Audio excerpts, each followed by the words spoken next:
बिस्मिल्लाहिर्रहमानिर्रहीम, अस्सलाम वालेकुम एंड वेरी गुड मॉर्निंग। आप देख रहे हैं न्यू पाकिस्तान और मैं हूं आपके साथ जरिया बरफा और मैं हूं आपके साथ अनवार खावर। प्रोग्राम के शुरू में आज हम डिस्कस करने जा रहे हैं जो कि हमारी रिवायात से जुड़ी हुई एक चीज़ है, जो कि सुबह सुबह जरिया का भी मूड खराब था क्योंकि उन्हें सुबह सुबह चाय नहीं मिली है। और चाय के साथ जिस चीज़ का हम जिक्र करने जा रहे हैं ये बहुत ज़्यादा इंपॉर्टेंट है, क्योंकि हमारे मुग़ल दौर से हम देखते आ रहे हैं कि बिस्किट के साथ जो हमारी सकाफत है वो जुड़ी हुई है, और उसको ज़िंदा करते हुए बेकरी नान खताई सदियों पुरानी ये रेसिपी है जिसके असल जायके और साथ के साथ उसको तैयार किया जाता है ताकि बादशाहों वाले जायकों से लुत्फअंदोज़ हुआ जा सके। बेकरी नान खताई ट्रेडिशंस, रिवायतों, मुग़ल विरसे, यादों और हकीकी जायके की वजह से अपनी मिसाल आप है। और हमारे जो सारिफीन हैं वो बेकरी नान खताई को क्यों पसंद करते हैं? क्योंकि उसमें हम देखते हैं कि देसी मिठाई के तौर पर मुकम्मल मीठा जायका पाया जाता है। इतना मीठा पाया जाता है अनवार जितना कि जितना मीठा इस वक्त मेरे मुंह पे, और एक मक्खी मेरे मुंह पर आकर बैठ रही बार बार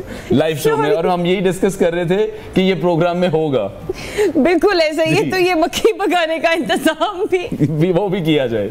अच्छा जी, तो बेकरी नान खताई की जो असल तरकीब है उसको ताज़ा, खस्ता और मुंह में पिघलने वाली साथ के साथ तरजीह दें। चाय के गर्म जोश के साथ, तन्हा और दोस्तों और ख़ानदान के साथ भी बेकरी नान खताई खाना पसंद करते हैं लोग। और रिवायात को ज़िंदा करना, सदियों पुरानी मुग़ल दौर की ये जो रेसिपीज़ हैं इनसे जुड़ी हुई जड़ों के साथ एक क्लासिकल ट्रीट है। बिल्कुल ऐसे ही है जिसे सालों के दौरान हमने देखा कि मज़ीद बेहतर बनाती गई, और बेकरी नान खताई आपको शानदार माजी के सफ़र पर भी ले जाती है। डेफिनेट सी बात है, क्योंकि जो पुराने दौर के ओल्ड स्कूल पेरेंट्स हैं, जैसे कि हमारे पेरेंट्स हो गए, तो अभी भी ये कहा जाता है कि उनको नान खताइयाँ बहुत पसंद होती हैं। और अभी भी जब लाहौर से लोग जाते हैं तो बहुत एक से दो ऐसी मशहूर बेकरियाँ हैं कि जहाँ से लोग नान खताई लेते हैं। लेकिन अब आपको बेकरीज पर जाने की जरूरत नहीं है, क्योंकि स्पेसिफिक पैकिंग में आती है जिससे आप इजीली अपने हर शॉप पे इजीली अवेलेबल है, जहाँ से जाके घर के छोटे बच्चे भी ले आएंगे।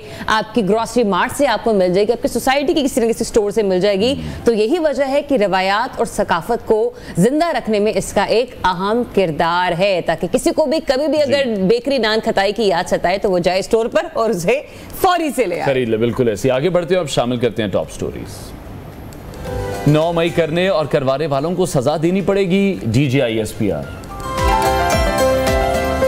गंदुम दरामद स्कैंडल, नैब या FIA को भिजवाने का इम्कान।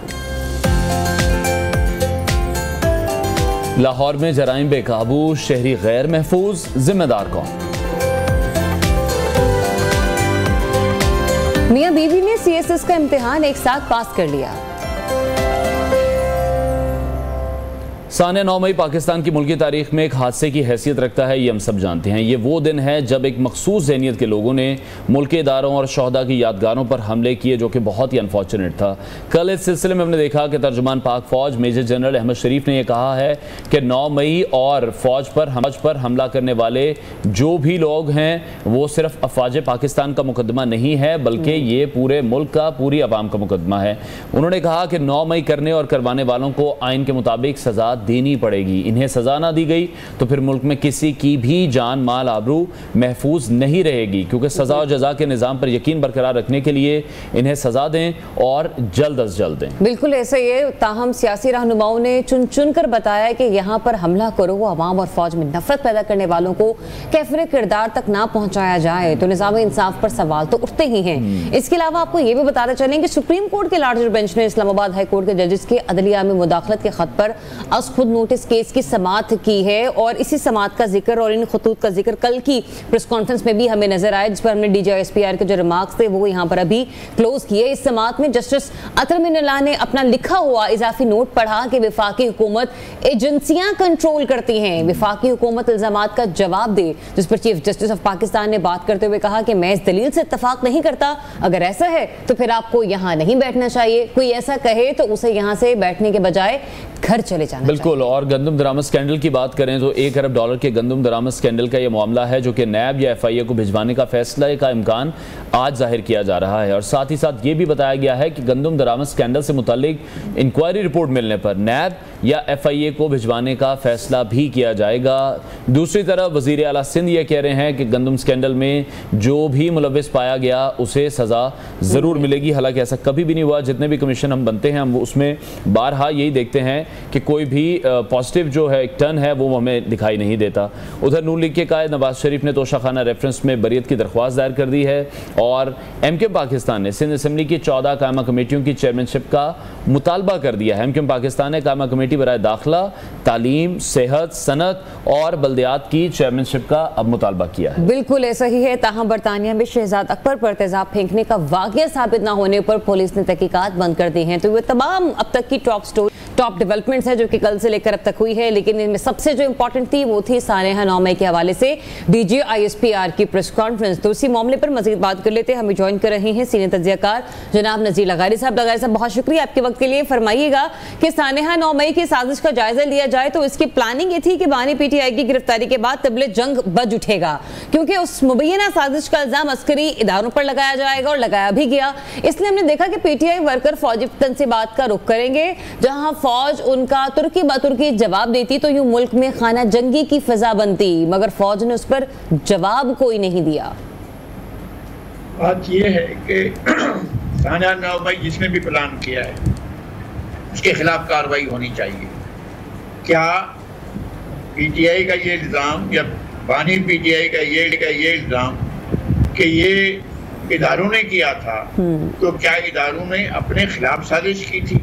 क्या वो अपने इदारे के खिलाफ ये सब कुछ कर रहे थे? मैं नहीं समझता हूँ। हो सकता है कि चंद एक एलिमेंट्स हूँ, ऐसा हो सकता है कि कहीं ना कहीं किसी ना किसी जगह पर कोई सहूलतकार रहा हो। एक तो ये कि उस सहूलतकार को भी सामने लाना चाहिए और उसके बारे में भी वजाहत से बताना चाहिए। हो सकता है कि सिक्योरिटी इदारे इस बात को समझें कि जनाब इसके बताने से डीमोरलाइज होगा हमारा इदारा। मैं समझता हूँ कि मजबूत होगा, ज्यादा ताकतवर होगा।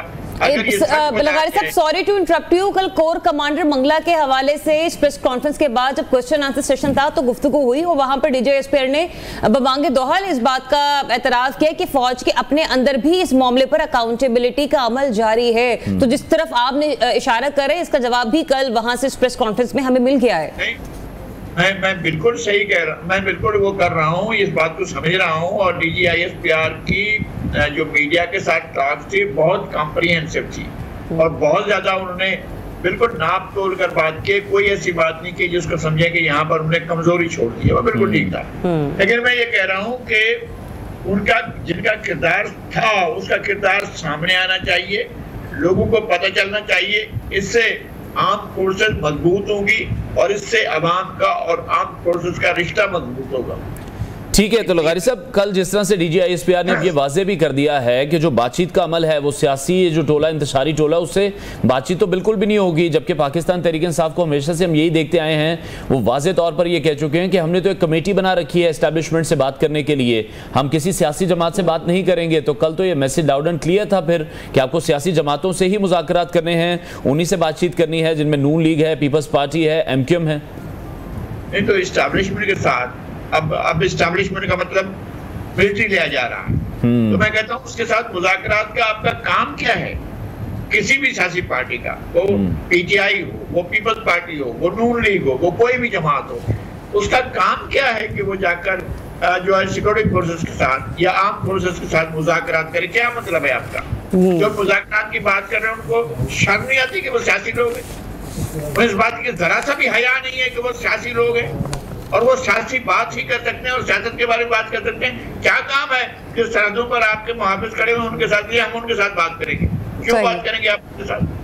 अच्छा लगारी साहब, तो फिर क्या लगता है आपको ये मामला कहाँ जाकर बैठेगा? क्योंकि कल जिस तरीके से रऊफ हसन साहब ने प्रेस कॉन्फ्रेंस की, असद कैसर साहब को मैं देख रही थी एक प्रोग्राम में, उन्होंने भी बड़े तल्ख जुमलों के इस्तेमाल किया है।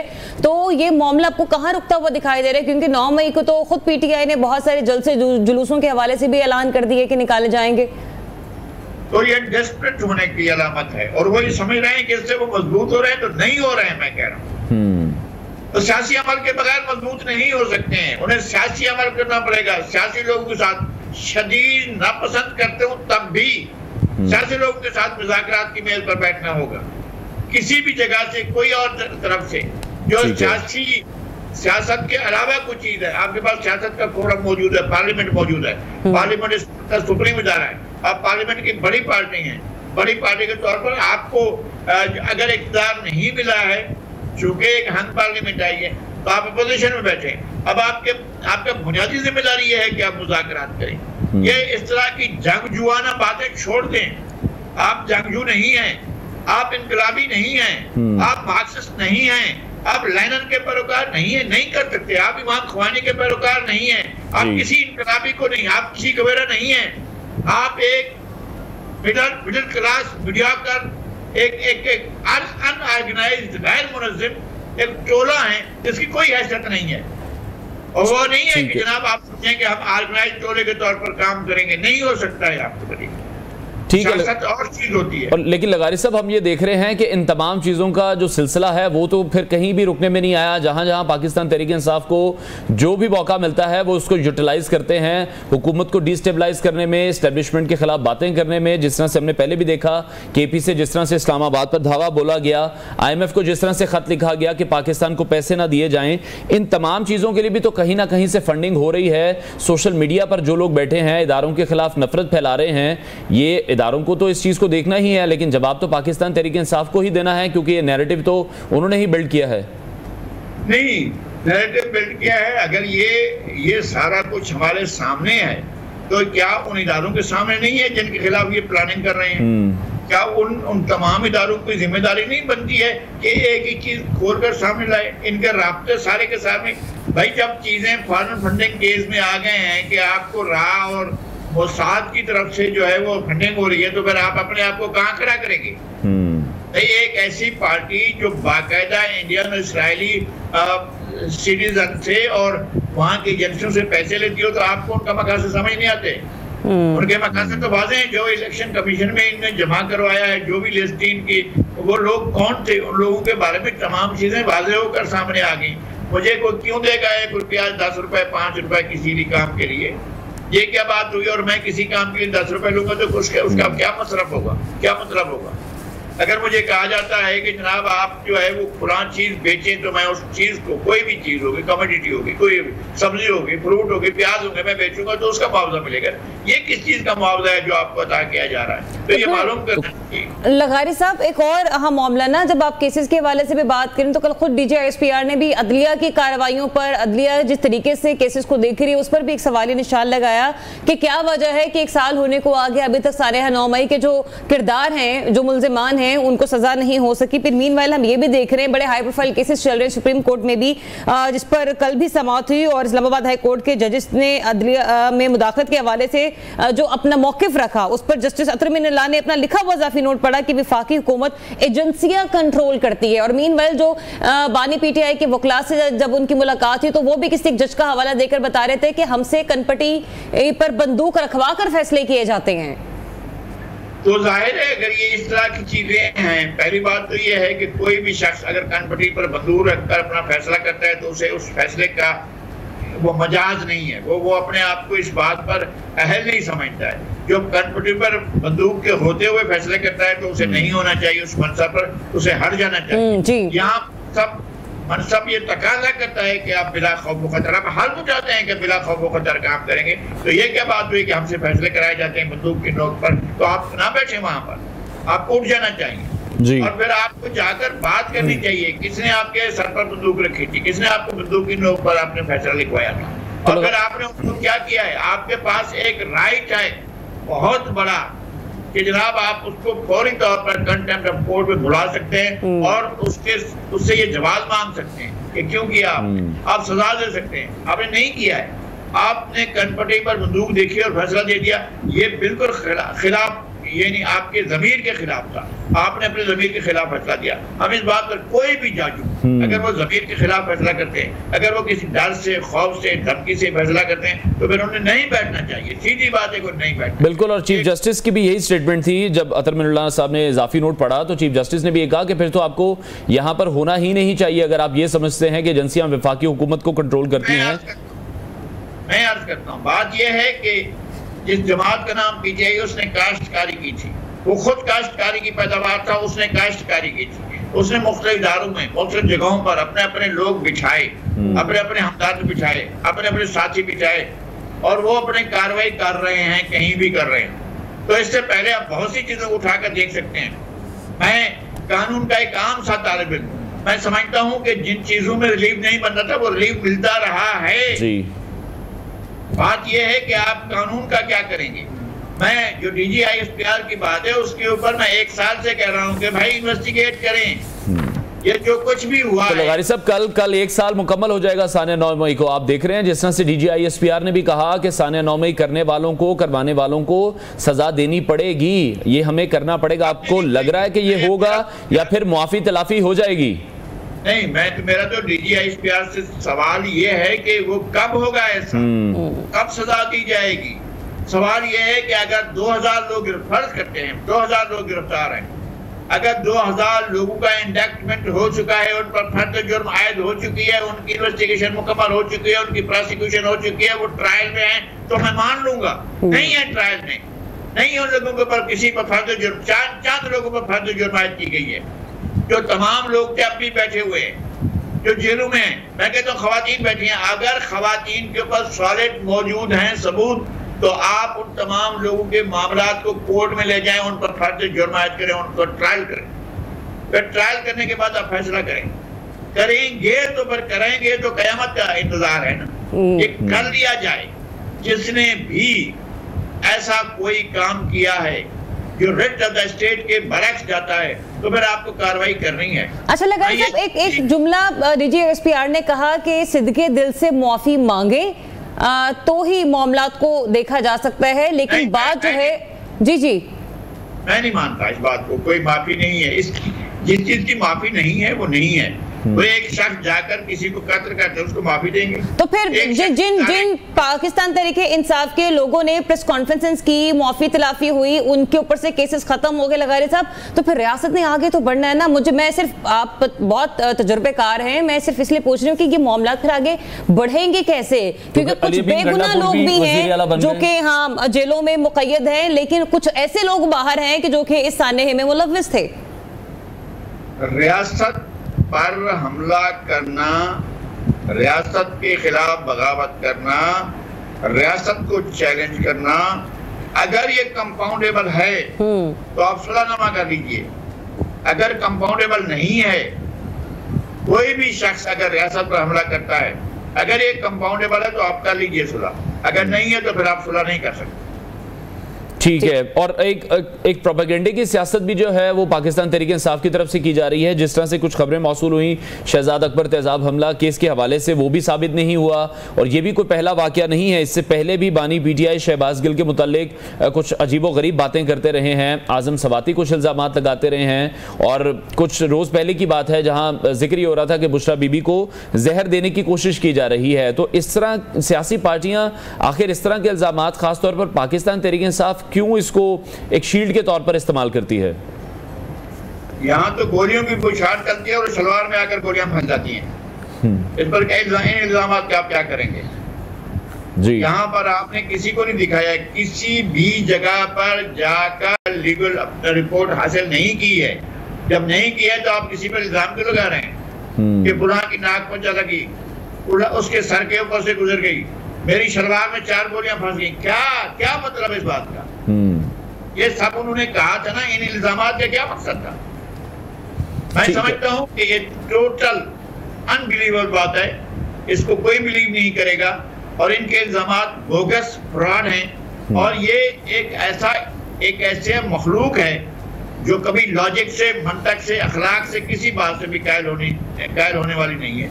मतलब आप ही कह रहे हैं कि एक लाइन लगा दी गई है, लकीर खींच दी गई है, और न जाने कब वो लकीर मिटती है। फिलहाल ऐसा कुछ नजर नहीं आ रहा। बिल्कुल ऐसा है, बिल्कुल ऐसा है। और वो ये समझ रहे हैं कि हम सियासी अमल में हिस्सा नहीं लेंगे। हमसे बात करें मिलिट्री की जो सबसे लीडरशिप है, आला लीडरशिप, वो हमसे बात करते हैं कौन भाई आप? ये अगर कोई इंडियन आर्मी चीफ होते तो हम कहते कि जी बात करें, जरूर बात करनी चाहिए। अगर ये ईरान के आर्मी चीफ होते तो हम कहते जनाब जरूर बात करनी चाहिए। आपसे किस हैसियत में बात की जाए? आप किसी मुल्क की मिलिट्री के सरबराह हैं कि आपसे बातचीत की जाए? या आपके साथ कोई स्ट्रेटेजिक चीजों पर बात की जाए, या आपके लिए दिफाई अमूर पर बात की जाए। आप सियासत, पार्लियामेंट, अदलिया और सियासत के मामला जो है आप चाहते हैं कि हमारे साथ जो है फौज बात करे और फौज की आला लीडरशिप बात करे। आप कौन सा रास्ता अख्तियार करते हैं? आप क्या है कि आपके साथ बैठकर मिलिट्री लीडरशिप बात करें? ठीक है लगारी साहब, एक लास्ट कमेंट कीजिएगा। चेयरमैन पीएससी के मामले पर भी हम देख रहे हैं कुछ खबरें मौसूल हो रही हैं, जिस तरह से बानी पीटीआई ने सियासी कमेटी के जरिए शेर अफजल मरवत की छुट्टी करवाई है, उनकी मुलाकात भी नहीं हो सकी है। तो अभी कुछ हल्के ये भी कह रहे हैं कि अब बानी पीटीआई शेर अफजल मरवत से भी आपको लगता है कि उन्हें कोई खतरा लाहक हो सकता है, जिस तरह की टोन में वो बात करते हैं, जिस तरह का बयानिया वो बनाने की कोशिश कर रहे हैं? एक तो शेर अफजल मरवत की छुट्टी हुई है, आज देखिएगा आगे चलकर फिर जो है बैरिस्टर गौहर की छुट्टी होगी, उसके बाद जो है हमाद अजहर की छुट्टी होगी, उसके बाद जो असद कैसर की छुट्टी होगी। इगोइस्ट शख्स जो है, अनाप पसंद, खुद परस्त, कभी भी किसी को बर्दाश्त नहीं करेगा और नहीं होगा। ये सबको सबकी छुट्टी होगी, ये अकेले बैठे रहेंगे, फिर कहेंगे आन बली मिलकर करें आवाजारियां, तू हाय गुल पुकार मत चिल्लाऊं हाय दिल। तो ये होगा। ठीक है, बहुत शुक्रिया सीनियर तज़कियाकार नज़ीर लगारी साहब हमारे साथ इन कॉन्वर्सेशन थे। नाज़रीन ब्रेक के बाद आपको दोबारा ज्वाइन करें। Stay tuned, new Pakistan.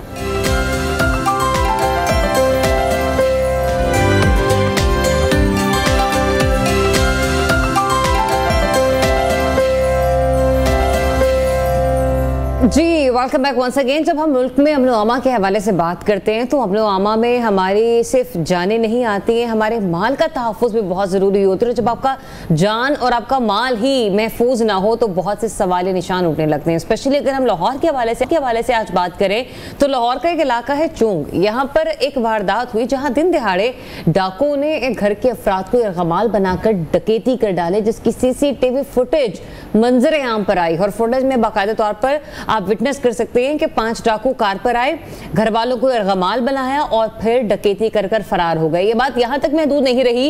इस साल की बात करें जिसके अभी 4 माह ही गुजरे हैं और जराइम की 53,000 वारदातें रिपोर्ट हो चुकी हैं। बिल्कुल ऐसी है और इन डकैतियों के दौरान कत्ल की भी 7 वारदातें मंजर आम पर आ चुकी हैं और इस तरह कत्ल की 127 वारदातें हुई हैं और अभी भी बहुत सारी ऐसी तफसीलात हैं जो हमें आपके साथ शेयर करनी है। हमारे स्पेशल कॉरेस्पॉन्डेंट हैं शाहिद रिजवी, इस हवाले से हमें मजीद अपडेट करेंगे। शायद बहुत शुक्रिया। सबसे पहले तो बताइएगा कि कल चूंग के इलाके में ये जो घर के लोगों को यरगमाल बनाकर वारदात की गई है उसकी तफसीलात बताइएगा पहले।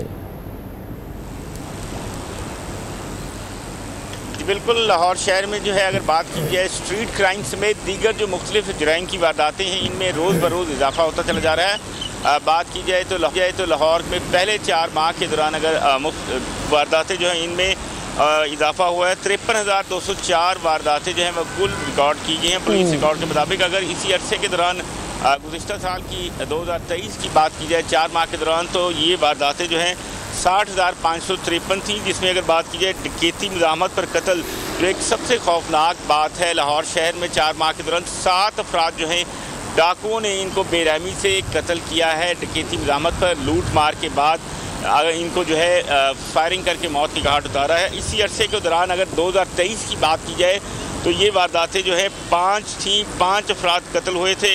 इस साल इनमें इजाफा देखा गया है। इसी तरह बात की जाए रवा साल जो है 4 माह में अगवा बराए तावान की 6 वारदातें हुई थी। 2023 में अगर बात की जाए इसी अरसे के दौरान तो 4 वारदातें रिपोर्ट हुई थी, इसमें भी इजाफा देखने में आ रहा है। अच्छा शाहिद, ये तो वो कंपैरिजन है और स्टैट्स हैं जो कि आप हमारे सामने बयान कर रहे हैं। डेफिनेटली ये सिर्फ स्टैट्स आप तक नहीं पहुंचे बल्कि IG पंजाब उस्मान अनवर साहब वो भी इनसे बाखूबी आगाह होंगे, लेकिन वो कर क्या रहे हैं, उनकी फोर्स क्या कर रही है? इस कदर वारदातें बढ़ रहे हैं, इस कदर जराइम बढ़ रहे हैं कि जिसकी हद हो गई हो।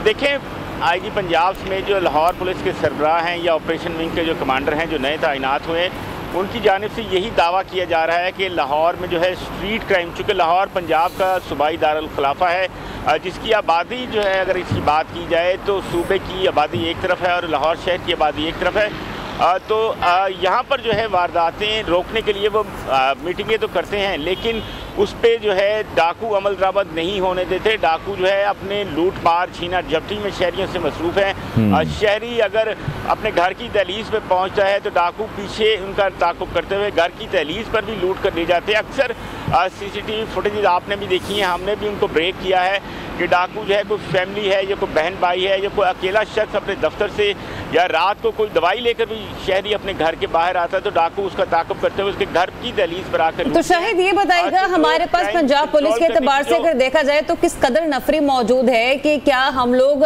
गली मोहल्लों पर, चौक चौराहों पर, वहां पर दो पुलिस भी एहलकार के अगर खड़े करें, डिफरेंट फोर्सेस भी बनाई गई। एग्जैक्टली। देखिए, अगर फोर्स की बात करें तो पूरे पंजाब में जो है 2.25 लाख के करीब जो है फोर्स है, जिसमें ऑपरेशनल विंग के पास जो है फोर्स वो ज़्यादा है, जिनका काम ही यही है थानों की हदूद में गश्त करना, जिसमें ऑपरेशन विंग थाने की पुलिस है, इसी तरह डॉल्फिन है, पुलिस रिस्पांस यूनिट हैं। जो 15 की कॉल कोई भी होती है तो डॉल्फिन और पुलिस रिस्पांस यूनिट की जो टीमें हैं वो फौरी तौर पर वहाँ पहुँचती हैं। और डाकू से अगर किसी जगह डाकू लूट मार कर रहे हैं किसी घर में या सरे राह, अगर कोई शहरी देखकर या जिसके साथ वारदात हो वो 15 पे कॉल कर दे, तो इसी दौरान पुलिस भी अगर मौके पर करीब कोई डॉल्फिन का एहलकार हो या थाने की जो गाड़ी गश्त करी है वो भी मौके पर पहुंचे। लेकिन डाकू जो है बिला खौफ व खतर जो लूट मार करके शहरियों से फरार हो जाते हैं। बाद औक़ात पुलिस मुकाबला भी हो जाता है, लेकिन अक्सर देखने में यही आता है कि डाकू जो है वारदात के बाद जाए वक़ुआ से फरार हो जाते हैं। पुलिस उनके ताक़ुब में रहती है लेकिन उनको पकड़ नहीं पाती। जो एक बड़ा अलमिया है, जो पुलिस अफसरान उनकी जानिब से दावे किए जाते हैं कि वो क्राइम कंट्रोल करने के लिए जो है दिन रात मुसलसल कोशिश हैं, और ये दावा भी किया जाता है कि 15 की कॉल में कमी आई है, लेकिन वारदातें जो हैं उनकी बात की जाए तो वो रुकने का नाम नहीं लेती। लेकिन शाहिद दूसरी तरफ अगर हम देखें, जब हम लाहौर को डिस्कस करते हैं तो हम एक तासुर यही है कि एक सेफ सिटी है और सेफ सिटी प्रोजेक्ट भी हमारे पास मौजूद है, जहां पर पहले इस तरह से वारदातें नहीं होती थी। सेफ सिटी प्रोजेक्ट का फायदा हम नहीं उठा रहे हैं, लोगों ने अपने घरों पर CCTV कैमरास लगाए हैं, मोबाइल फोन्स के जरिए वीडियोस मंजर आम पर आती हैं, डाकुओं के चेहरे नजर आ रहे होते हैं, तब भी पुलिस उन्हें नहीं पकड़ पा रही है। इवन अब तो हम ये देख रहे हैं कि पुलिस वालों को टारगेट किलिंग उनकी भी की जा रही है लाहौर में। देखिए, बिल्कुल आप वजह फरमा रहे हैं कि हम सेफ सिटी से इस्तेफादा हासिल करने की कोशिश कर रहे हैं। जब ये सेफ सिटी प्रोजेक्ट आया था तो यहाँ इस पर 8000 के करीब कैमरे थे, लेकिन वक्त गुजरने के साथ साथ इसकी देखभाल जो है प्रॉपर नहीं की गई, जिसमें अब जो है तकरीबन जो 65% अगर कहा जाए तो कैमरे ख़राब हैं, अभी तक उनको चालू नहीं किया गया, जिसकी वजह से पूरे जहाँ पर ये कैमरे लगे हैं सेफ सिटी के, वहाँ से जो है इनकी मॉनिटरिंग नहीं हो पाती। पुलिस को जो है इससे डाकुओं को पकड़ने में मदद नहीं मिलती। अगर किसी जगह सेफ सिटी कैमरा लगा है तो डाकू उसका भी जो है खौफ नहीं खाते, वारदात करके फरार भी हो जाते हैं। अगर पुलिस वहाँ पर जाती है, देखती है डाकुओं को पकड़ने के लिए, तो वो पता लगता है कि सेफ सिटी का कैमरा ख़राब है, जिसके बाद डाकुओं को फ़ायदा होता है लेकिन पुलिस को कोई उसका फ़ायदा नहीं होता। तो ये अगर कहा जाए कि इन कैमरों को अगर ठीक करवाया जाए, इनकी तादाद भी बढ़ाई जाए, तो फिर लाहौर शहर में जो है कम से कम डाकुओं को जो है पकड़ने में, उनको नकेल डालने में पुलिस कामयाब हो सकती है। पुलिस की जो सेफ सिटी अथॉरिटीज़ है उनकी जानिब से जो निजी हाउसिंग सोसाइटीज़ हैं उनके साथ भी जो है ये किया गया है, मामला तय किए गए हैं कि उनके जो कैमरे हैं उनको भी सेफ सिटी के नेटवर्क में लाया गया है, उनके जो है सेफ सिटी के साथ इनको इंटीग्रेटेड किया गया है, ताकि वहाँ पर भी अगर कोई वारदात हो या कोई इंसिडेंट हो तो उससे भी सेफ सिटी हुकाम जो है वो फुटेज लेकर जो मौके पर तफ्तीशी जाते हैं, या पुलिस अफसरान या कोई डॉल्फिन की टीम पहले पहुँची तो उनको बताया जाता है कि ये फ़लाँ जगह या फ़लाँ सोसाइटी है, फ़लाँ इलाका है, वहाँ पर वारदात हुई है। तो इसको कंट्रोल करने के लिए दावे किए जा रहे हैं वारदातों को, लेकिन अमली तौर पर इस पर कोई अभी तक ऐसा अमल दरामद। तो शाहिद, जिस तरीके से हम देख रहे हैं कि वज़ीर आला पंजाब मरियम साहिबा हमें बहुत सारे मामलात में इंतहाई मुतहरिक नजर आती हैं, क्या इन मामलात से वो बेखबर हैं, उन्हें नहीं पता कि लाहौर की सूरत हाल जो है वो किस कदर ख़राब होती चली जा रही है? फिर वो खुद लाहौर की शहरी हैं, और दूसरा ये भी कि कोई ऐसा मैकेनिज्म तैयार नहीं किया जा रहा पुलिस हुकाम की तरफ से कि हम देखें कि वक्तन फ़वक्तन जो पुलिस की पेट्रोलिंग है वो सड़कों पर होती रहे, जिससे डाकू और जो डकैत हैं वो भी थोड़े होशियार रहें कि हाँ, अगर हम फौरी तौर पर कोई वारदात डालते हैं, कुछ करते हैं, किसी शहरी को नुकसान पहुंचाते हैं तो हमें धर लिया जाएगा। देखिए, बात आपने एक बड़ी अच्छी वैलिड की है कि वज़ीर-ए-आला पंजाब जो है मरीम नवाज शरीफ साहबा, वो खुद लाहौर की वासी हैं, लाहौर की रहने वाली हैं। एक पॉश इलाका है लाहौर का, मॉडल जो उनका भाई घर है। अब वो रायविंड के इलाके में शिफ्ट हैं। वहाँ पर उनका वालिद जो है साबिक़ वज़ीर-ए-आज़म या नवाज शरीफ, उनका भी घर है। वहाँ पर भी पुलिस की भारी नफरी तैनात है। तो जब ये वज़ीर-ए-आला पंजाब बनी थी मरीम नवाज शरीफ, उन्होंने सेफ सिटी के जो है गाहे बगाहे हंगामी दौरे भी किए। वहाँ से जाकर देखा कि लाहौर के शहरी जो हैं उनको किस तरह से ये रिलीफ दिया जाए कि वो डाकुओं से बचें। लेकिन अभी तक उनके भी जो दौरे हैं वो कारगर साबित नहीं हुए, चूँकि काम तो पुलिस ने करना है। पुलिस अफसरान हिकमत अमली तो तैयार करते हैं, लेकिन उस पर जैसे मैंने पहले भी कहा है, अब फिर बता रहा हूँ कि उस पर अमल दरामद दिखाई नहीं दे रहा कि डाकुओं को जो है वो पेश पे जोर लगाए जाते हैं रोजाना की बुनियाद।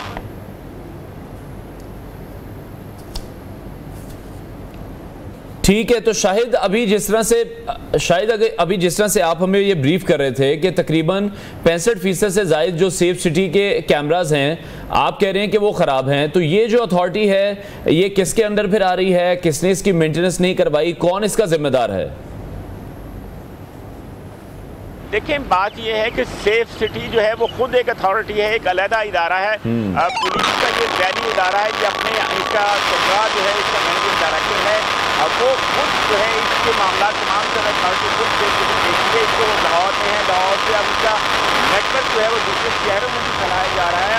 और ये कहा जा रहा है कि ये बड़ा अच्छा जो है टूल है, ये कैमरे हैं जो डाकुओं को या Shahid, sorry to interrupt you, कुछ डिस्टॉर्शन है आपकी ऑडियो में, लेकिन Anwar I am stuck at the point के जहां पर अभी शाहिद कह रहे थे कि वज़ीर-ए-आला पंजाब ने दौरे किए हैं लेकिन वो कारगर साबित हैं, लेकिन पुलिस का काम है कि वो कोई ऐसा मैकेनिज्म तश्कील दे कि जिससे बेहतरी आ सके। तो फिर मैं ये कहूँगी कि क्या वज़ीर-ए-आला पंजाब का काम सिर्फ दौरों तक ही महदूद रह गया है कि उन्होंने कभी किसी और जगह का विजिट करना है, कभी किसी हॉस्पिटल का विजिट करना है, तो कभी किसी पुलिस परेड का विजिट करना है, लेकिन जो सर्विसेज, जो खिदमात उन्होंने लोगों को फ्राहम करनी है। देखिए, आईजी पंजाब को अगर कोई क्वेश्चन कर सकता है किसी बड़े ओहदे पर, किसी बड़े लेवल पर, तो डेफिनेटली वो वज़ीर-ए-आला पंजाब है।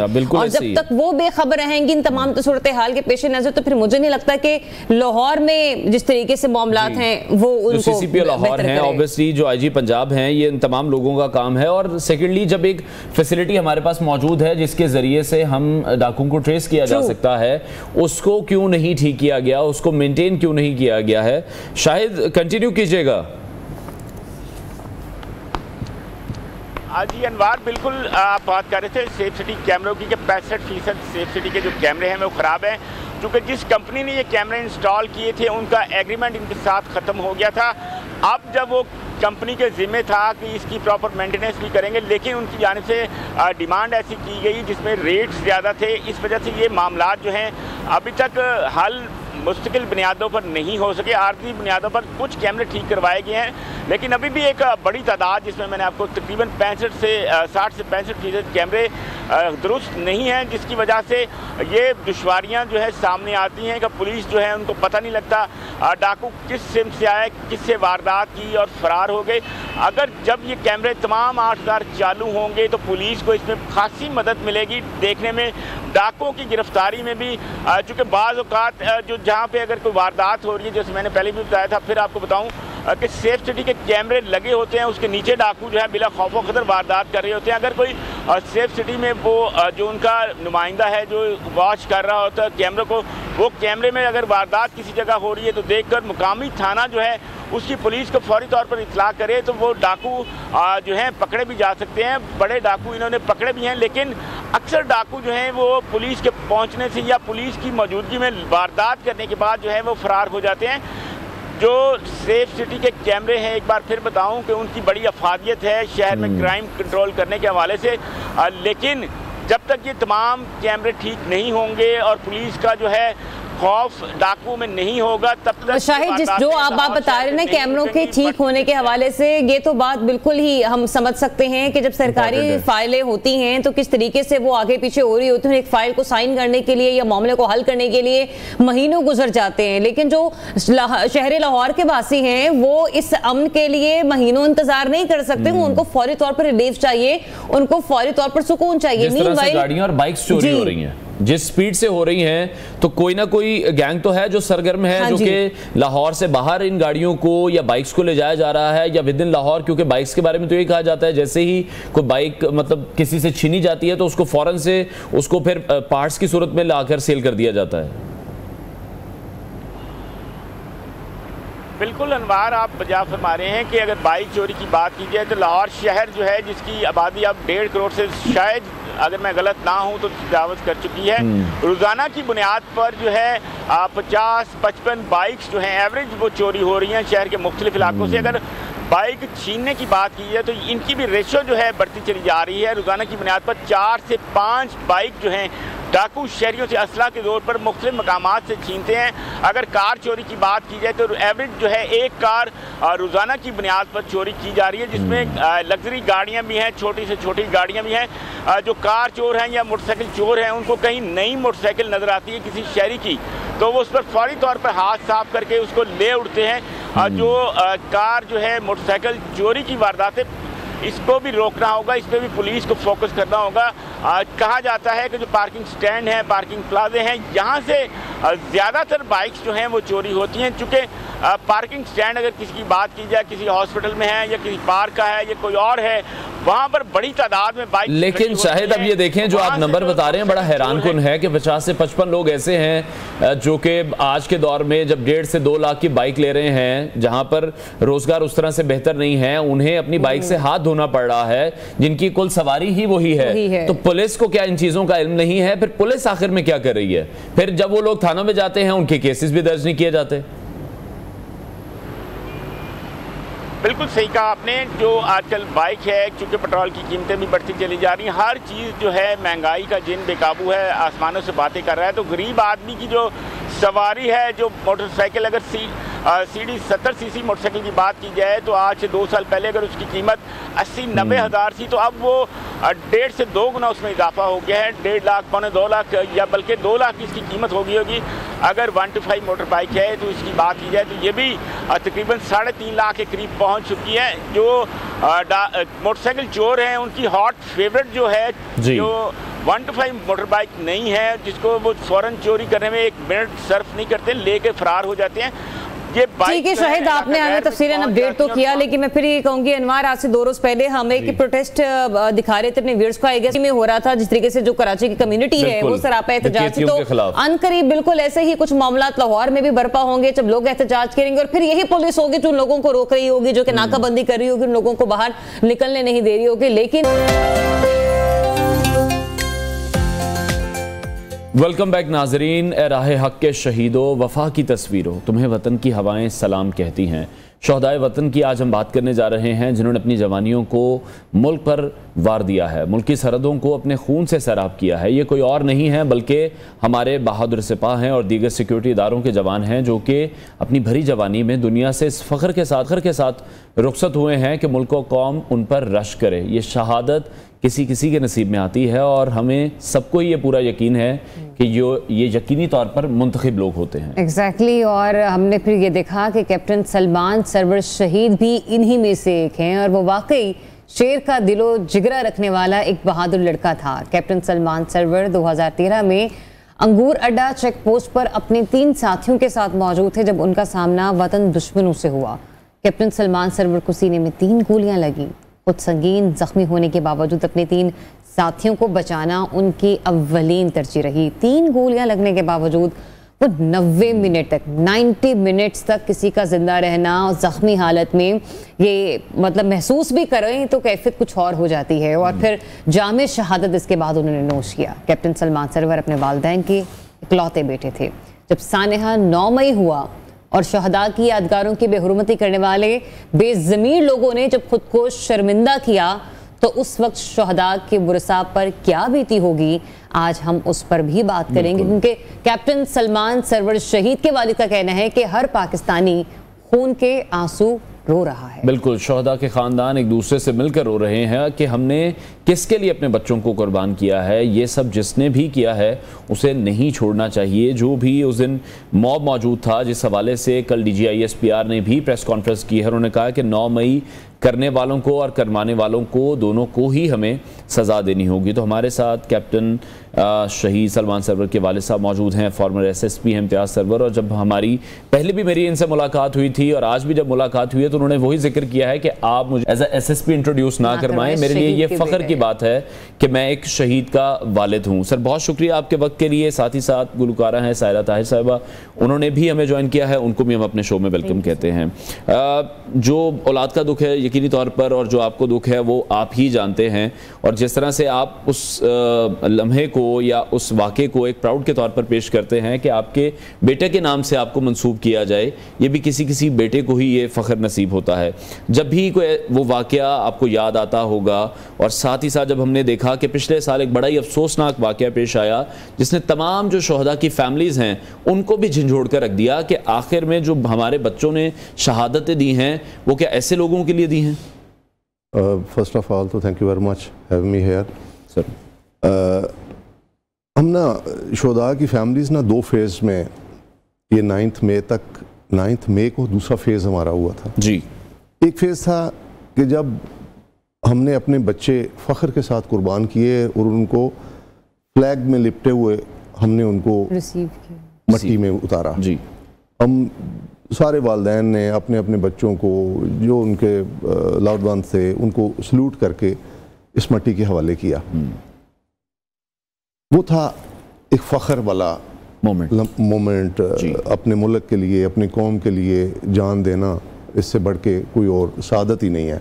और फिर हमारा ईमान कहता है कि शहीद जो है वो जिंदा है, बेशक उसका शऊर हमें नहीं है कि वो किस तरह ज़िंदा है, उसको रिज़्क़ मिलता है, ये अल्लाह की ज़ात ने ये वादा किया हुआ है। दूसरा फेज़ आता है 9 मई, ये लास्ट ईयर 2023, जिस दिन हमारी कौम में से उन नाकबत अंदेश लोगों ने शुहदा के मोनूमेंट्स की, शुहदा की तस्वीरों की बेहुरमती की। उस दिन हमें जगह नहीं मिल रही थी कि हम ज़मीन में धंस जाएं। शर्म, अफसोस, वो वर्ड्स नहीं हैं जो फैमिलीज़ ऑफ शुहदा एक्सप्लेन करें कि उस दिन हमें ये नहीं पता चल रहा था कि हमारे बच्चों ने क्यों अपनी जानें दी हैं, हमने अपने बच्चों को क्यों कुर्बान किया, किनके लिए कुर्बान किया है। स्टेट में अवाम होती है तो स्टेट होती है, बिल्कुल, तो स्टेट के लिए, अवाम के लिए हमने अपना सब कुछ लुटा दिया, सब कुछ लुटा दिया। ये कुछ लोग कहते हैं ना जी कि ये पैसे लेते हैं, तनख्वाह लेते हैं, तो आए ना, करें, आए, मेरा बेटा वापस ले आए, जो लेना है ले लें, उसकी जगह पे अपना बच्चा दे दें। ऐसे मुमकिन नहीं है जी। लेकिन 9 मई ने हमें एक दफ़ा दोबारा शर्मिंदगी वाली जो है, फीलिंग्स है, उसमें ले गए हैं। और हमारा सवाल है कि 1 साल हो गया है, उनको अभी तक जो भी ABCD, कोई, मैं किसी का को ब्लेम नहीं करता, पॉइंट आउट नहीं करता, जो ABCD जो है उसको अभी तक सजा क्यों नहीं हुई। यहाँ पे छोटे छोटे वाकयात अदरवाइज होते हैं तो उसका स्पीडी ट्रायल हो जाता है, उसका ये होता है जी कि ये 3 दिन में इसका फैसला करना है, 6वें दिन इसको ये कर देना है, और ऐसे हुए हैं। ये नहीं है कि ऐसे नहीं हुए, मैं चूंकि सर्विस हमेशा ऐसे, तो इसमें क्यों नहीं हुआ, किसकी गलती है? पॉइंट आउट होना चाहिए कि अगर हमारा जो जस्टिस सिस्टम है, जुडिशल सिस्टम है, वो अगर लोगों को इंसाफ नहीं दे रहा तो उसकी क्या जरूरत है हमें? अच्छा इम्तियाज़ साहब, आप एक वो शख्स हैं जिसको कहते हैं कि जिसके दिल पर मतलब ये नहीं कि बिलवास्ता या बिला वास्ता नहीं, मतलब सामने से वार हुआ है, ठीक है ना, कारी ज़र्ब लगाई गई। हम भी आज जब प्रोग्राम शुरू किया, हमारे साथ भी तजज़िया करते तो हम उनसे पूछते हैं कि सर मुल्क को हमने कहाँ लेकर जाना है। एक जगह पर कुछ लोग, एक जमात स्टक है कि हम ये नहीं करेंगे, दूसरी तरफ कल हमने जो DGI/SPR का बयान सुना, वो कहते हैं कि सदके दिल से जब माफ़ी नहीं मिलेगी तब भी नहीं होगा। आप एक शहीद के वालिद हैं, आप मतलब जिस घराने से आपका ताल्लुक है, आप बहुत सी ऐसी फैमिलीज़ को जानते होंगे, शुहदा की फैमिलियाँ आखिर वो क्या चाह रही हैं? देखिए जी, एक ही बात है, शुहदा की फैमिलीज़ कहती हैं कि जी हमारे बच्चों का क्या कसूर था, जिनकी बेहुरमती की गई है, जिनको सरेआम जो है वो तस्दीक की गई है। अब एक ही बात है कि जो भी इनके मुजरम हैं, जिन्होंने ये किया है, उनको कैफरे किरदार तक पहुँचाए। जब तक ये नहीं पहुँचाया जाएगा, फैमिलीज ऑफ शुहदा बिल्कुल इस पे कोई कॉम्प्रोमाइज़ करने के लिए तैयार नहीं है किसी भी तौर पे।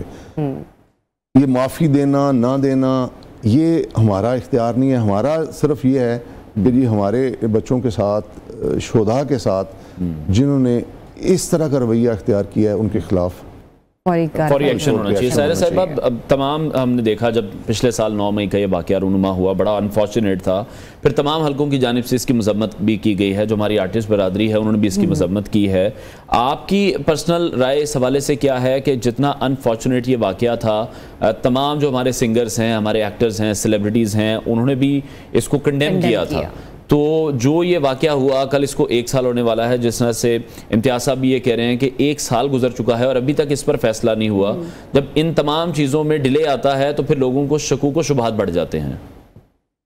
बिल्कुल ऐसा ही है। मैं समझती हूँ 9 मई का वाक़या जिसको 1 साल होने वाला है, ऐसे बहुत सारे वाक़या पहले भी वाक़यात हमारे हमने लाइफ में देखे हैं, और पाकिस्तान में बहुत सारे ऐसे शुहदा हैं, बहुत सारी फैमिलीज़ ऐसी हैं जैसे कि सर ने बात की कि जिनके साथ वाकई ज़्यादती हुई है। और आप अनबिलीवेबल है ये सारी बातें कि आप यकीन नहीं कर सकते, आपके अपने ही लोग उठ के, आपके अपने ही पाकिस्तानी, आप अपने ही पाकिस्तान के साथ क्या कर रहे हैं। और हमारे लिए ये बड़ी वाकई शेमलेस बात है कि हम अभी तक उस बात का सुराख नहीं लगा सके, अभी तक हम उन लोगों को नहीं ढूंढ सके कि जिन्होंने पाकिस्तान की इंसानों के साथ और पाकिस्तान की वो खूबसूरत जगह जिनके साथ गलत किया है।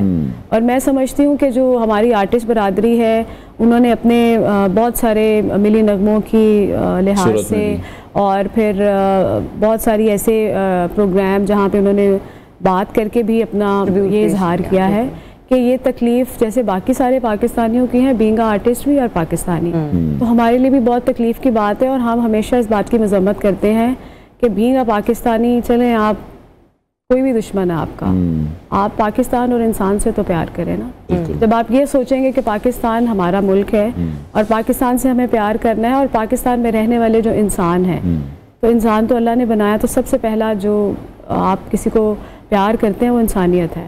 तो मेरे ख्याल से मैं समझती हूँ कि हमें एक तो इसका फ़ौरन हमें मिलना चाहिए रिज़ल्ट के कौन लोग थे और किन्होंने ये किया। सेकंड बात ये कि हम इस बात पे पुरुमीद हैं और दुआ करते हैं कि अल्लाह ताला आने वाले टाइम में हमें और हमारे पाकिस्तान को ऐसे बहुत सारे वाक़यात कभी भी इस तरह का वाक़या भी ना हो। इम्तियाज़ साहब, अच्छा एक और भी हम देखते हैं कि इस वाक़े को एक बड़े डिफरेंट तरीके से भी पोर्ट्रे किया जाता है कि एक बहुत बड़ा अगर मॉब था, वो आर्मी इंस्टॉलेशंस की तरफ बढ़ रहा था, या वो जिस तरह से हमारे जो शोहदा हैं उनकी तस्दीक की गई है, ये कहा जाता है कि उनको फिर ज़ोर से रोका क्यों नहीं गया। लोग ये चाहते थे कि वहाँ पर एक खूनी तसादुम हो, पाक फौज और अवाम आमने सामने आ जाएं।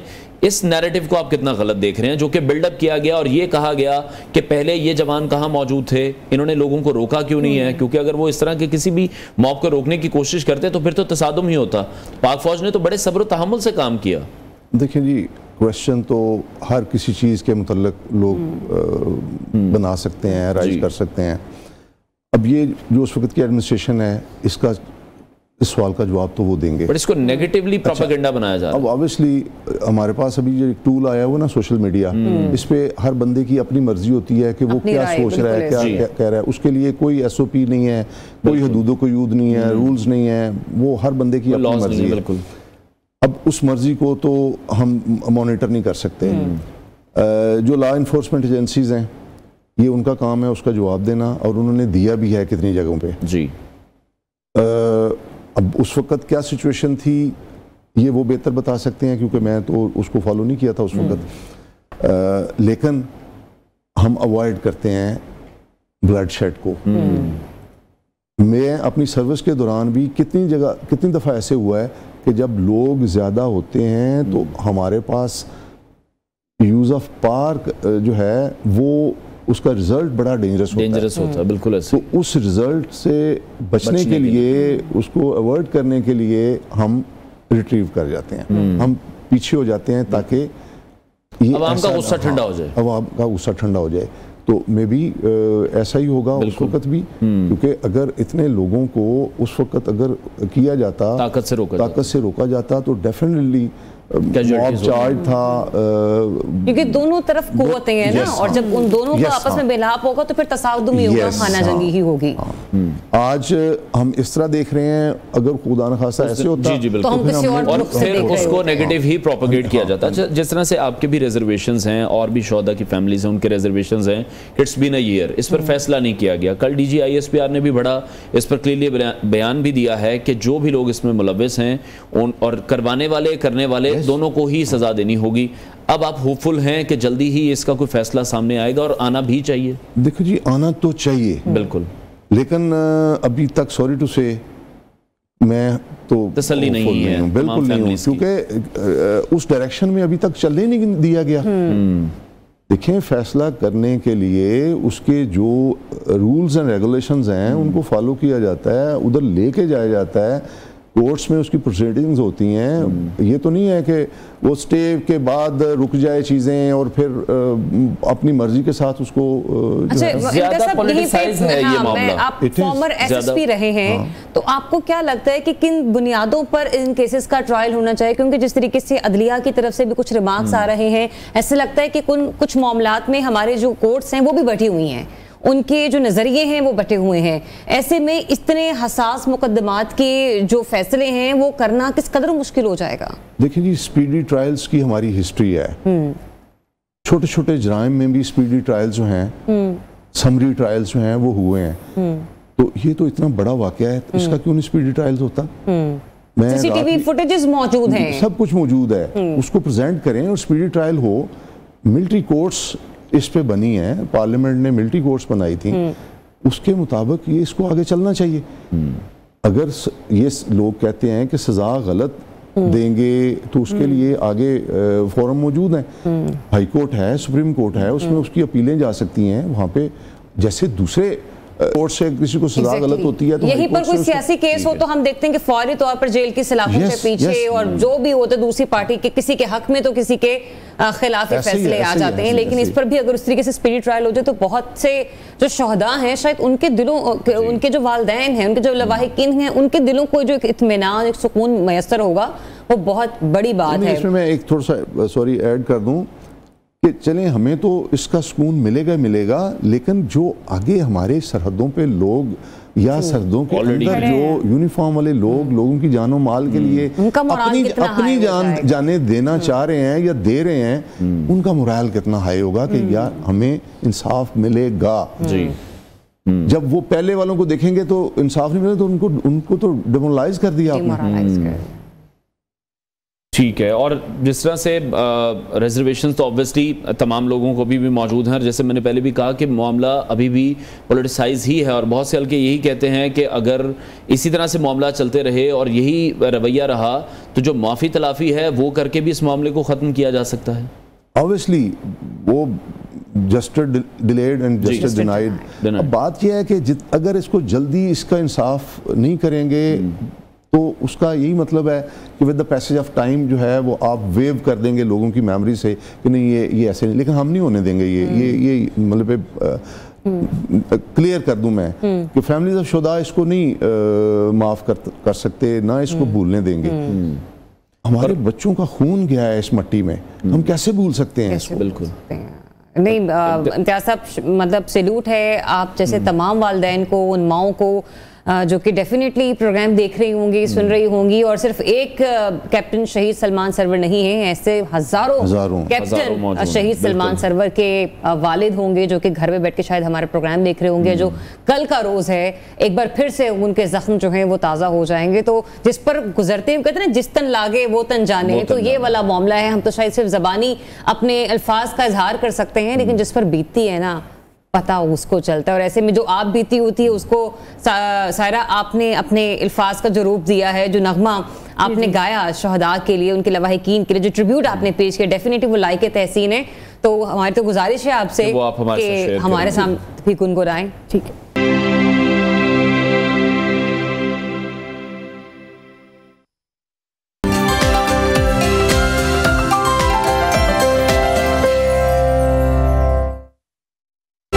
Welcome back. प्रोग्राम के इस हिस्से में हम एक इंतहाई इंपॉर्टेंट एग्जाम के हवाले से बात करेंगे, लेकिन उसका जो हैरानकुन नतीजा है उसको भी आपके साथ जरूर डिस्कस करेंगे। सीएसएस में कामयाबी हासिल करना हम देखते हैं कि नौजवानों का एक ख्वाब होता है और अक्सर नौजवान अपने ख्वाबों की तकमील के लिए सीएसएस का इम्तिहान पास करने के लिए उसकी कामयाबी के लिए बड़ी मेहनत भी करते हुए नजर आते हैं।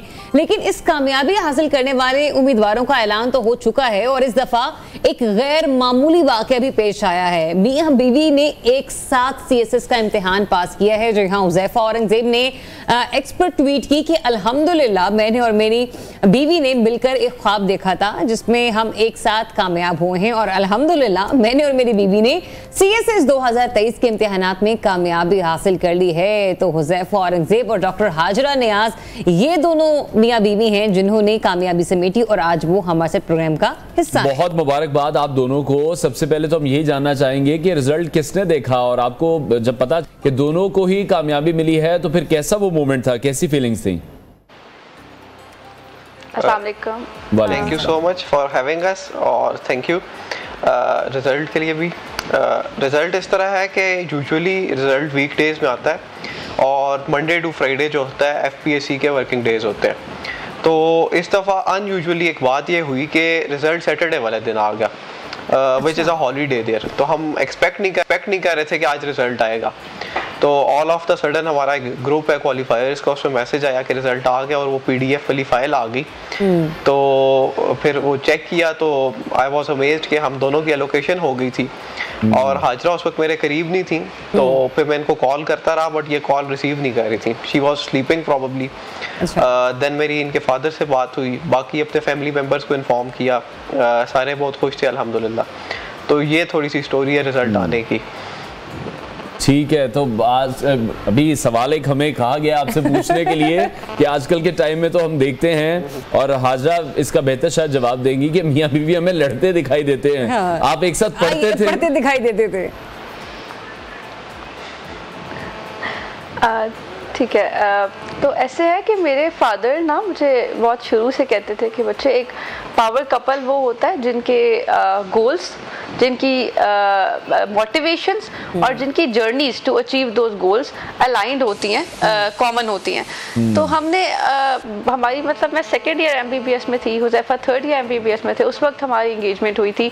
हमने अपना एमबीबीएस विद डिस्टिंक्शंस क्लियर किया, मल्टीपल हमें awards, prime minister innovation award के लिए सिलेक्शन हुआ, केपी के इनोवेशन अवार्ड यूएनडीपी ने, केपी गवर्नमेंट ने दिया, बीबीसी ने एक बहुत अच्छा मेंशन दिया था।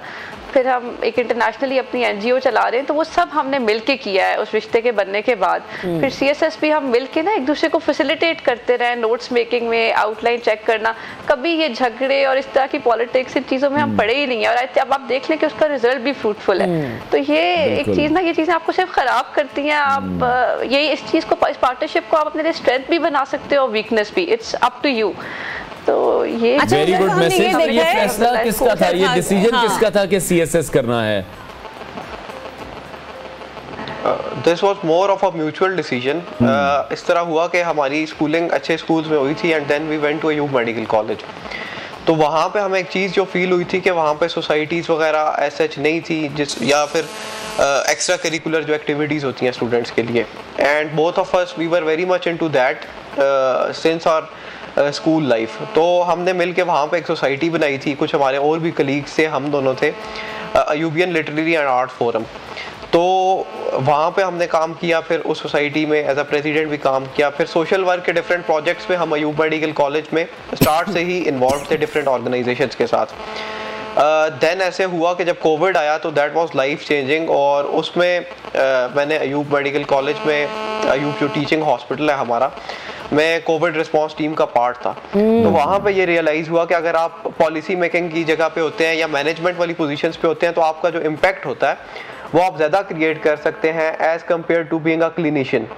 तो उसकी बेसिस पे फिर हमने एक म्यूचुअल डिसीजन था कि चलें ये एग्ज़ाम देते हैं because it would provide us an opportunity to serve people in a more better way.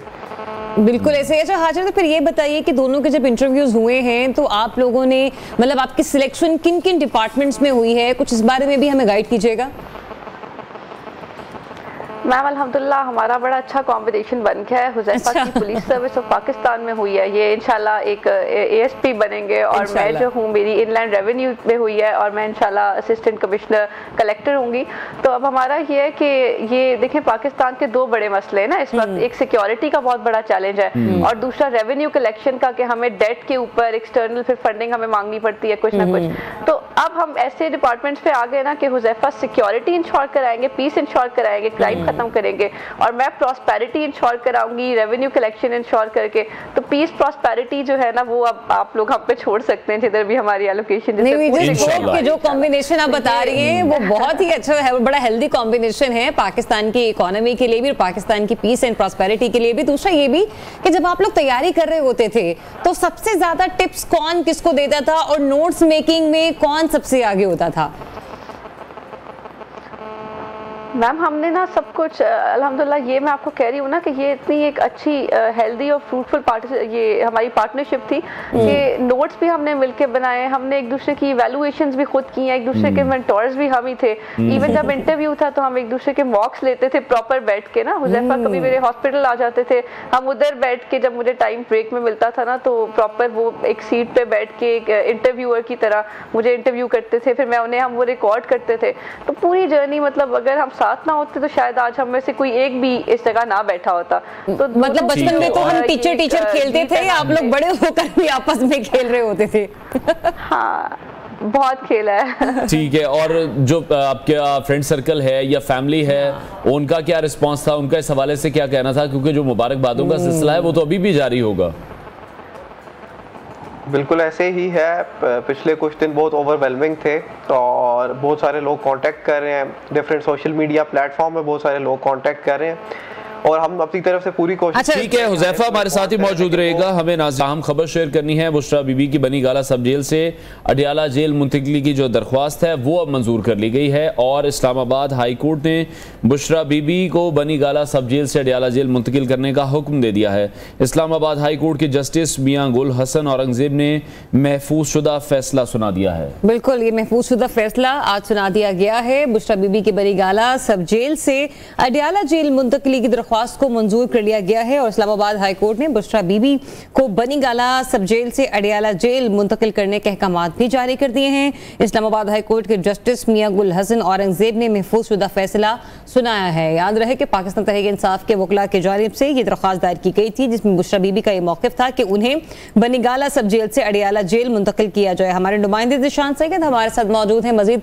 समात की तफसीलात उनसे जान लेते हैं। बताइएगा ज़िशान।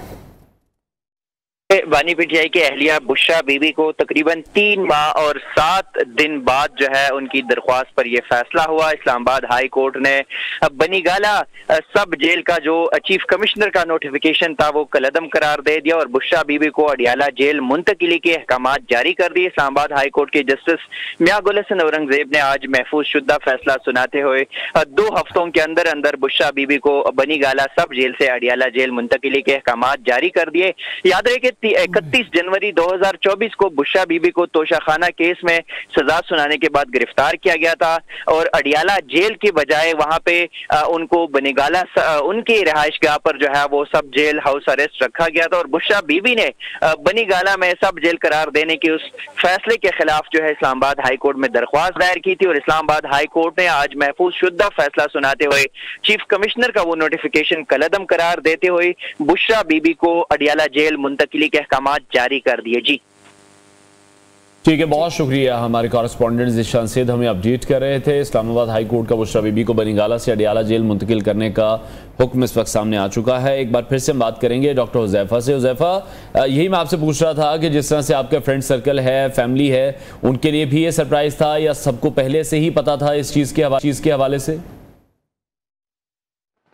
ऑब्वियसली एक सरप्राइज का एलिमेंट था but they were more confident on me than I was और उनको यही लग रहा था कि I would get allocation in better group, अच्छे ग्रुप में एलोकेशन हो जाएगी। बड़ा अच्छा रिस्पांस आया सबका।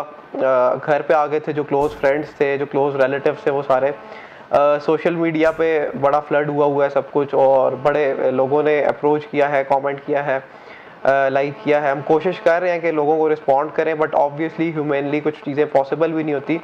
सो we are very thankful to everyone जिसने हमें मुबारकबाद पेश की है। तो हाजरा फिर सेलिब्रेशन का कोई प्लान रखा है, क्योंकि जाहिर सी बात है आपकी अपनी फैमिली भी होगी और हुज़ैफा की भी फैमिली होगी, तो कोई एक ऐसा दिन निकाल कर के दोनों फैमिली से इकट्ठी हो जाएं और दोनों, क्योंकि सेलिब्रेशन तो दोनों तरफ बनती है। मैम आपको मैं क्या बताऊं कि आजकल हम लोग सो ही नहीं रहे रात को, क्योंकि हर वक्त इतने रिलेटिव्स हैं घर में, तो रोज ही सेलिब्रेशन है। मॉर्निंग में हम लोग इधर ऑक्यूपाइड होते हैं थोड़ा सा, और उसके बाद जैसे ही घर जाते हैं तो बस वो पूरा दिन केक कटिंग ही हो रही होती है, सेलिब्रेशंस, मतलब अभी तक तो उस चीज़ से हम बाहर नहीं आए, बहुत ओवरवेलमिंग हुआ है, तो सेलिब्रेशन चल रही है, साथ साथ चल रही है। ठीक है, और जिस तरह से पहला ही मौका है कि मियाँ बीवी ने इकट्ठे इम्तिहान पास किया है, कामयाबी हुए हैं, तो एक एग्जाम्पल भी आपने बहुत से लोगों के लिए सेट कर दी है, जिस तरह से आप भी ये कह रही हैं कि जो ये पार्टनरशिप है उसको आप अपना स्ट्रेंथन कर सकते हैं या आपको अपनी उसको वीकनेस बना सकते हैं। जी जी Do I need to speak on this? हाँ जी बिल्कुल, कि आप एक मैसेज भी बेसिकली हम लोगों को भी कन्वे करना चाह रहे हैं।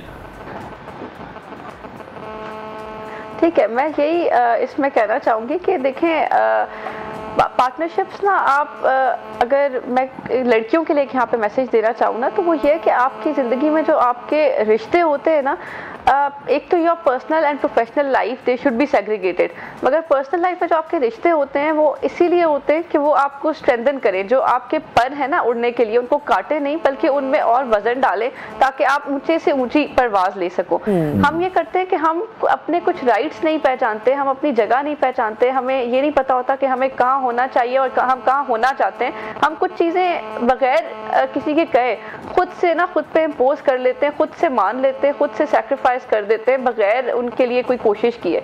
तो आप पहले तो खुद के लिए कुछ डिसीजंस लें, अपने गोल्स सेट करें और उन गोल्स पे कभी कॉम्प्रोमाइज़ ना करें। आप अपनी ज़िंदगी में उन्हीं लोगों को शामिल करें और जो आपके साथ उस सफ़र में चले। ठीक है, आगे पीछे होना ये रिश्ते नहीं होते। रिश्ता होता ही है कि आप जब हाथ पे हाथ डाल के साथ चलते जाते हो और एक दूसरे के लिए ना उसमें खुद को फैसिलिटेट करते हो, अपने जो कोशिशें होती हैं उनको रीइंफोर्स करते हो।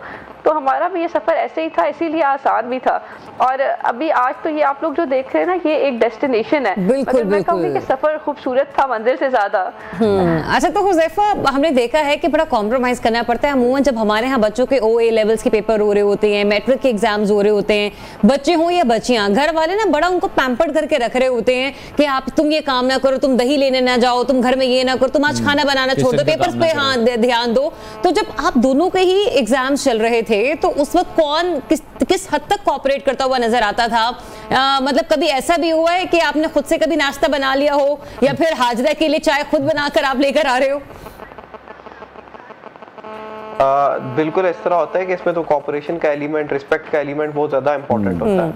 और एग्जाम के दौरान जब आपका एक एक मिनट कीमती होता है और आप हर चीज़ पर कॉम्प्रोमाइज़ कर रहे होते हैं, तो इसमें हमारी जो इमीडिएट फैमिलीज़ हैं उनका बड़ा इंपॉर्टेंट रोल है कि उन्होंने बहुत सपोर्ट किया। स्पेशली हम दोनों के जो पेरेंट्स हैं उनकी मैक्सिमम यही कोशिश होती थी कि इनका टाइम बिल्कुल भी डिस्टर्ब ना हो, इनको मैक्सिमम फैसिलिटेशन प्रोवाइड की जाए। तो वो फैमिलीज़ की वजह से ना वो रिस्पॉन्सिबिलिटी वाला जो एलिमेंट था उस दौरान वो जो है हम उसको मतलब ये कि वो हमारे ऊपर ऐसा नहीं था। मतलब फैमिलीज ने ही सारी ड्यूटीज फुलफिल किए, इन्होंने एक दफा भी मुझे लगता है अंडा पराठा नहीं बनाया। मैम हम और बहुत जगहों पे फंसे हुए थे। 30 आवर्स की ड्यूटी होती थी, मैं सुबह 8 बजे हॉस्पिटल जाती थी ना और अगले दिन 2 बजे आती थी, तो उसके बीच में ही हम लोग मतलब साथ पढ़ते रहे। तो ठीक है, हाउस जॉब चल रही थी और मेरी हाउस जॉब खत्म हो चुकी थी पहले से, तो इनका यह है कि she manage it with a job. फिर उसके बाद यह है कि मैं भी जॉब करता रहा तो वो भी चलती रही साथ साथ। तो चीज़ें यह है कि रिस्पेक्ट और कोऑपरेशन की बेसिस पे हों तो फिर आप ये है कि अच्छे से कर लेते हैं। और सेकेंडली कम्युनिकेशन सबसे इम्पोर्टेंट होती है आपके रिलेशनशिप में। तो अगर आप कम्युनिकेट कर रहे हैं, एक दूसरे को कॉन्फिडेंस में ले रहे हैं, तो फिर मसले मसाइल जनरेट नहीं होते ऐसे। ठीक है, बहुत शुक्रिया डॉक्टर हुज़ैफा जहां ज़ेब और डॉक्टर हाजरा हमारे साथ सेशन थी। हमारी बेस्ट विशेस हैं आप दोनों के लिए, आपके फ्यूचर एंडियोवर्स के लिए। नाज़रीन, प्रोग्राम का वक्त खत्म हुआ है, इंशाल्लाह कल फिर आपसे मुलाकात करेंगे। अपना बहुत सारा ख्याल रखिए, इजाज़त दीजिए, अल्लाह हाफ़िज़।